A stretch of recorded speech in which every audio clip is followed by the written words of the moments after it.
The morning I got my diagnosis, my husband of 9 years told me I was on my own.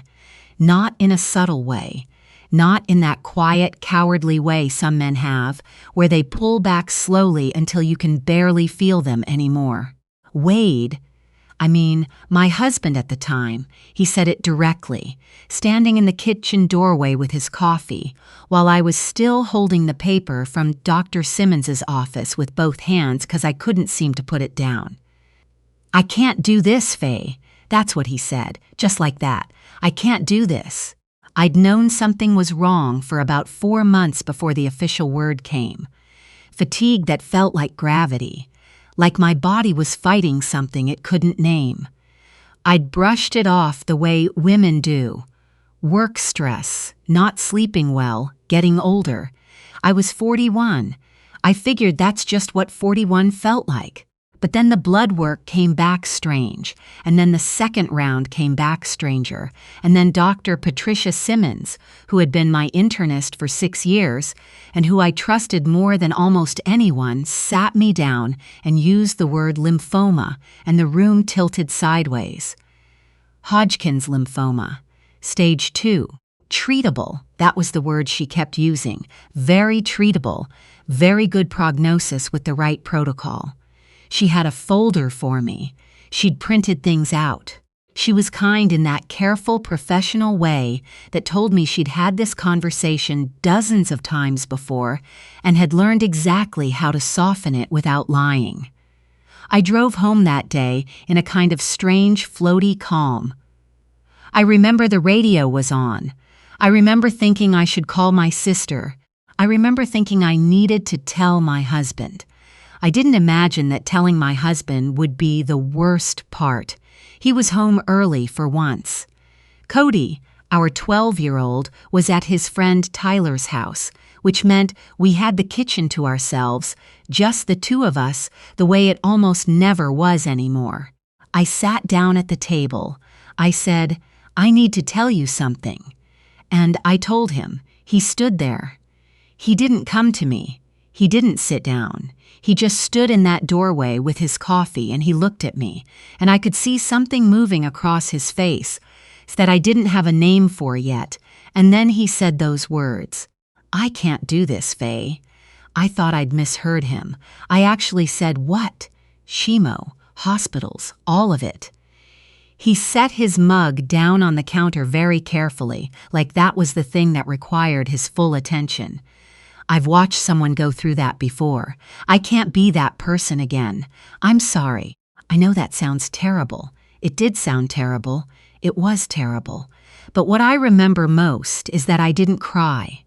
I sat there at my own kitchen table, and I felt something inside me go very, very still. "Are you serious?" I said. He didn't answer that directly. He talked around it, said he needed space to think. Said he wasn't sure what he wanted, said he hoped I could understand where he was coming from. He used the word capacity at least twice, as in he didn't know if he had the capacity for this right now, as if cancer were an inconvenience I'd sprung on him without warning, as if I'd chosen it. I don't know how long we sat in that silence, long enough that I noticed the refrigerator humming, long enough that my tea went cold. What I remember is that I didn't beg him. I don't know where that came from, some stubborn, quiet thing in my chest, but I did not beg. I folded the paper from Dr. Simmons's office. I put it in my pocket, and I said, "Okay." Not okay as in I forgive you, not okay as in I understand, just okay as in I hear you, and now I know exactly who you are. His name was Derek Calloway, and I had married him when I was 32, at a small ceremony in Connecticut in October when the leaves were turning. We'd been together 3 years before that. I'd thought I knew him. I thought I knew what kind of man he was. What I didn't know, what I couldn't have known, was that everything I'd built in the years before I met him was about to matter more than I could have imagined. Let me back up a little, because there's a part of this story that I never talk about, not even to people who know me well, and it matters. Before Derek, before all of this, I was married once before. Briefly, in my mid-20s when I was so young I barely recognized the person I was then. His name was Thomas Aldrich. We met when I was 24 and he was 38. I know. He was a software architect, already fairly successful, very brilliant in that specific way that makes a person magnetic and also occasionally exhausting. I was working at a small marketing firm in Boston. We met at a conference. We married too fast and too young, his words, eventually, not mine. We were only married for 2.5 years. It wasn't ugly. There was no betrayal, no dramatic ending. We just both came to understand that we had built something that didn't fit either of us quite right. Thomas was generous and honest about it. We divorced when I was 27, parted on decent terms, and I moved back to Connecticut to start over. I didn't stay in touch with him. That sounds cold, but it wasn't. It was just clean. We both needed to move forward, and backward glances didn't help anyone. I heard occasionally, through mutual acquaintances, that he'd done well, that the company he'd been building when we were married had gone somewhere significant. I was glad for him. I meant that genuinely. Thomas was a good person who deserved good things, and I held no bitterness. I hadn't thought about him in years by the time I got sick. The months that followed Derek's announcement were the hardest of my life, and I say that as someone who went through chemotherapy. He didn't leave immediately. That's the part people don't expect when I tell this story. He stayed in the house for another 6 weeks, moving around me like I was furniture he wasn't sure what to do with. He slept in the guest room. He stopped asking how my appointments went. I'd come home from infusion and make my own soup and put myself to bed, and he'd be downstairs watching television like nothing was happening. My sister, Gail Mercer, who drove up from Maryland the week after I told her, wanted to go over there and say things to him I won't repeat here. I had to talk her down twice.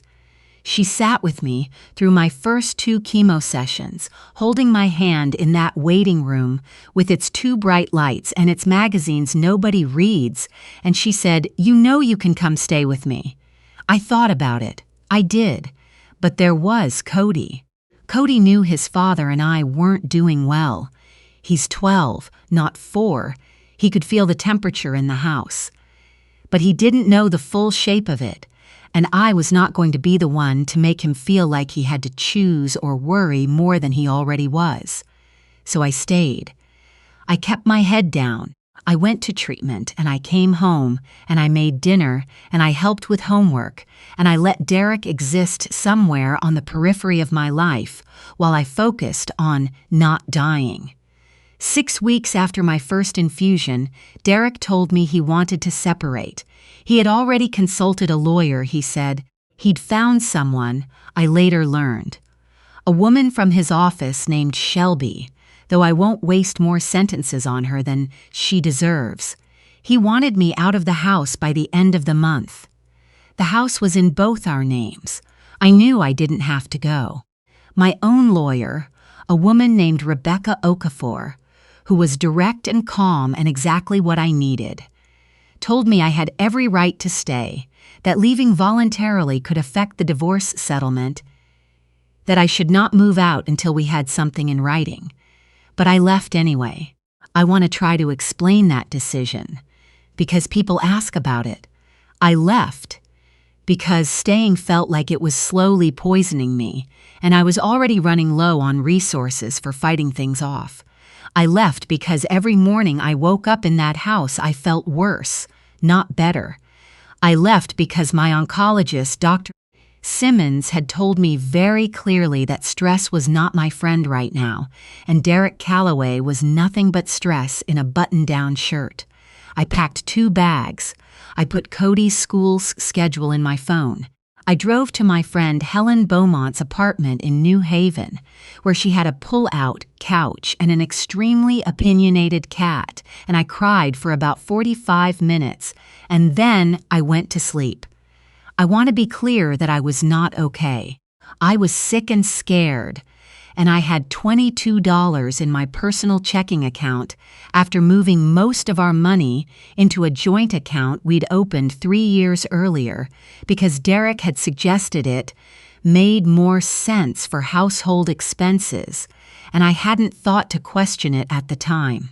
He had since transferred the bulk of that joint account into something only he could access, and Rebecca was working on freezing his assets, but these things take time. So I was on a pull-out couch with $22 and a diagnosis, while my soon-to-be ex-husband was apparently having a very nice time. I tell people this and they wait for me to sound bitter. I'm not, actually. Or I'm not anymore. At the time, yes.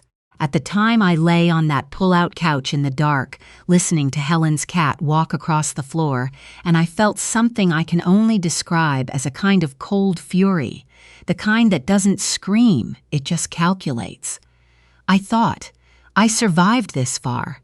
I'll keep surviving.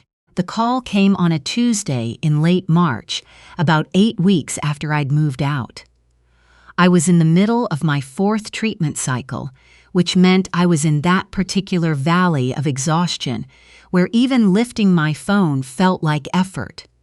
I almost didn't pick up. The number was a Connecticut area code, but not one I recognized. Is this Faye?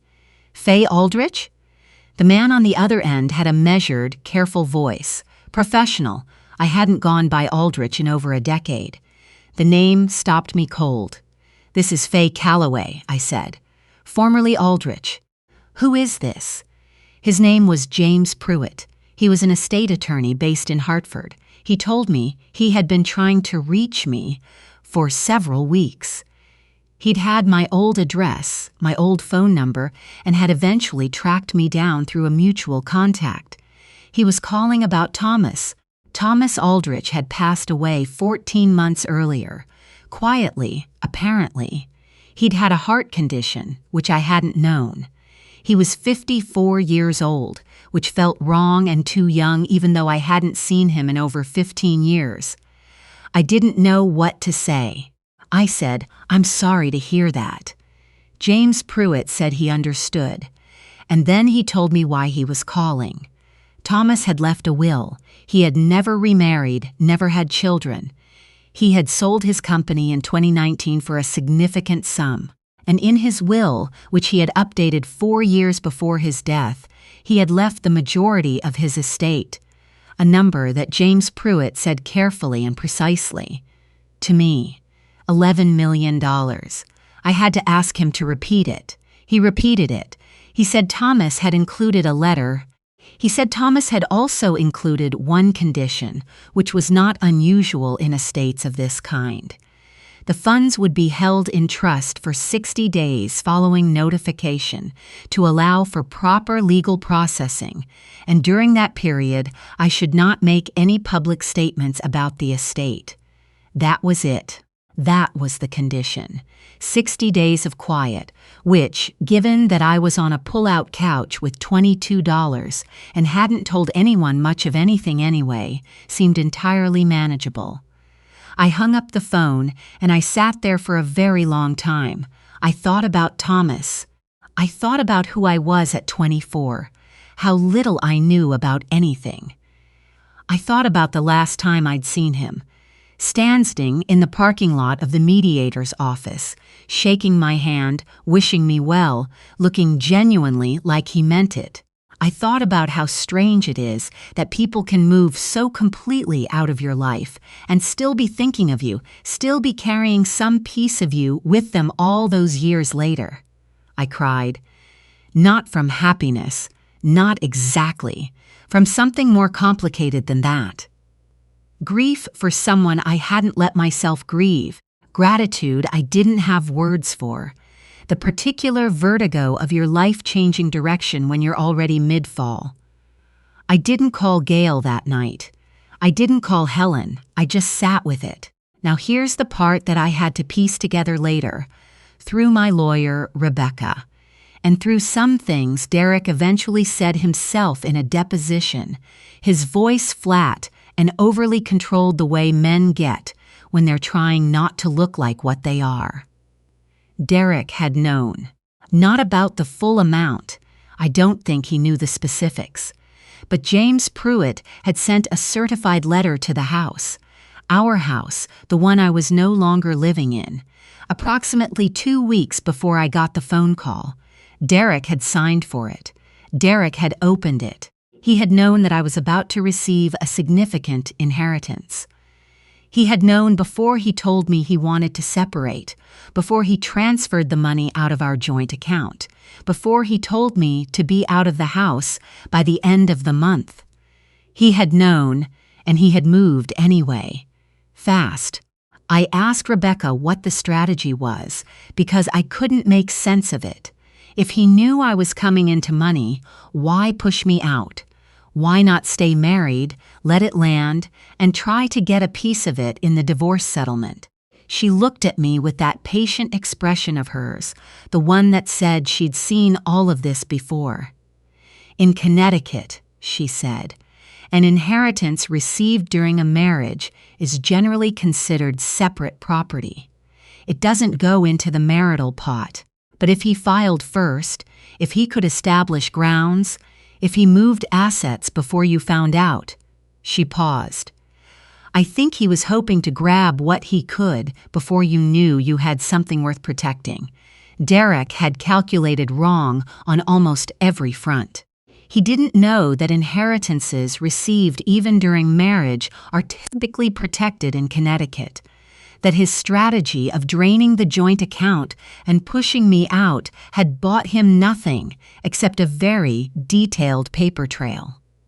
He didn't know that Rebecca was thorough. He didn't know that I'd had 8 weeks on a pull-out couch to get very calm and very clear about what I was and wasn't willing to accept.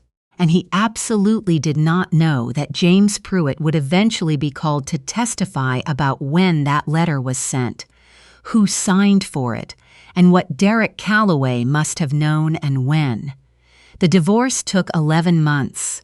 That's actually not long in the scheme of these things.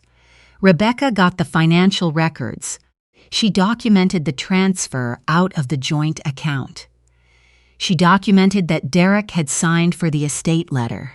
She documented the timeline in a way that was quiet and relentless and completely devastating. And by the time we sat down for mediation, Derek's attorney looked like a man who had arrived at a gunfight with a sharp stick. Derek got the car he'd been driving. He got some furniture. He got Cody on alternating weekends, which Cody handles with a 12-year-old's remarkable resilience. He got a very clear understanding, finally, of what he had thrown away. He did not get the house that went to me, along with a settlement that Rebecca had negotiated down to its bones. He did not get the inheritance, which had cleared in full by the time we settled. He did not, in any accounting, come out of this well. I heard through someone who knows someone that Shelby from his office had stopped returning his calls by the time the financial picture became clear. I don't know if that's true. I found I didn't particularly care. My last infusion was in early June, a morning so bright it made my eyes ache when I walked out of the cancer center and stood in the parking lot and breathed in that warm, green, ordinary air. Gail was with me. She'd taken the week off work, driven up from Maryland, and was waiting by the car with terrible coffee from the hospital lobby and an expression on her face that I will never forget. "How do you feel?" she said. I thought about it honestly. "Like I've been wrung out and hung to dry," I said, but in a good way. She laughed. She hugged me. The terrible coffee was terrible. Dr. Simmons's office called that afternoon with my post-treatment scan results. "Very good response," she said. "We'll keep monitoring," she said, "every 6 months, then annually. But what I'm seeing looks very good, Faye." I sat in my car in the parking lot of a CVS, and I let myself feel it for about 3 minutes. Just sat there and felt it, the way you can't always let yourself feel things when you're in the middle of surviving them. Then I called Cody, because he was the person I wanted to talk to most, and I told him that his mom was going to be okay. He said, "I know, Mom." 12 years old. And he said it like it was simply true, like he had decided it a long time ago and had just been waiting for me to catch up. I want to say something about Thomas Aldrich's letter, because James Pruitt sent it to me when the estate closed, and I've read it many times. It wasn't long. Thomas was never someone who used 100 words when 20 would do. He said that he had thought about what to do with his money for a long time, and that when he thought about the people in his life who had been genuinely good, I was near the top of the list. He said he hoped things had gone well for me. He said he thought I had more fight in me than I probably gave myself credit for. He said he hoped the money was useful. He hoped it gave me room, was the word he used. Room to make choices without being afraid of the answer. I folded the letter and put it back in its envelope and put it in the drawer of my nightstand, where I keep the things I want close. I don't need to explain to you what it meant to have room, to have options, to sit at a table making decisions about my own life, my house, my son's school, my own future. Without that low-grade fear that had become so constant I'd almost stopped noticing it. I updated my bank accounts. I updated my will. I met with a financial advisor named Gregory Holt, who was patient with my questions and didn't condescend to me, and I made a plan. Not a flashy plan. A real plan, the kind that doesn't impress anyone at a party, but makes you feel solid when you wake up at 3 in the morning. I kept the house. I spent some money making it feel like mine instead of ours. Repainted the kitchen the color I'd always wanted. Replaced the couch Derek had picked out with something softer. Small things. But small things matter when you're building something that's actually yours. People ask me sometimes what I would say to Derek if I could say anything. I think about that. I don't have the anger about it I probably should, or I had it, and I spent it, and now what's left is something cooler and more useful, something like clarity. What I think, when I think about Derek standing in that kitchen doorway with his coffee, deciding I was too much work, is that he made a calculation and got it wrong in every direction. He saw sick and he thought liability. He didn't see what was actually standing in front of him. That's not really my problem anymore. My problem, such as it is now, is figuring out what to do with a life I've been given back. And it turns out that's a very good problem to have. Cody's 13 now.